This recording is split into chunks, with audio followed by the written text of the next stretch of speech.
In the early hours, these Belgrade residents are queuing for the opening of a new social store in the Serbian capital. The SOS market, also dubbed Supermarket for the Poor, sells basic staples such as bread, meat and vegetables up to 70% cheaper than regular grocery stores. Belgrade residents who earn less than 20,000 dinars a month, or about $280, can receive a special card to shop at the store. Whoever came up with this idea, it's a good idea, because there are a lot of people who don't work and people with low incomes. They should open an SOS shop at every marketplace. After a steady growth of 7% a year since 2003, Serbia was hit hard by the economic downturn. In 2008, nearly 8% of the population fell below the official poverty line, and this figure is expected to rise as the effects of the recession continue to be felt. The crisis hit Serbia maybe a bit later than the rest of Europe, but the beginning of 2009 was marked by salary and pension cuts.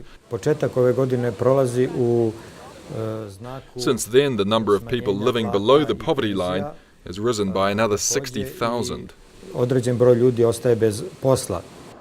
This daunting picture is something the trade unions could not ignore. There are a lot of reasons for this idea. There's a huge crisis in Serbia and deep social differences. The trade unions could not just sit still and do nothing.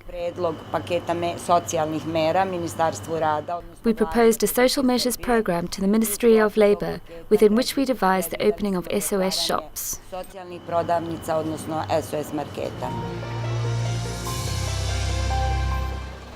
Local retail chain Jabuka, which means apple in Serbian, runs the SOS shops in Belgrade.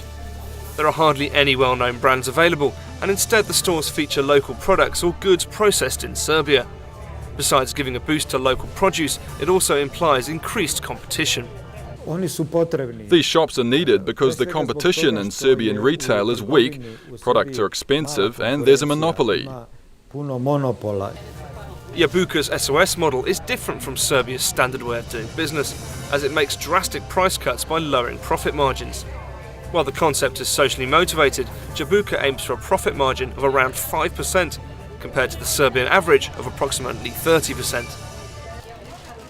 We were worried whether the SOS shops were going to be profitable. So far they have been profitable, which indirectly shows that there are a lot of poor people here, and a lot of them buy in these shops. I would like to emphasize that the SOS shop is not just this place where you buy things. It's a project started by a union, which proves that prices in Serbia, as in the case in other countries in the world, can be lower. It means that retailers can survive with really low profit margins, just like in Serbia. Whether other supermarkets will follow suit remains to be seen, but for now the project seems to be a success story with a long shelf life.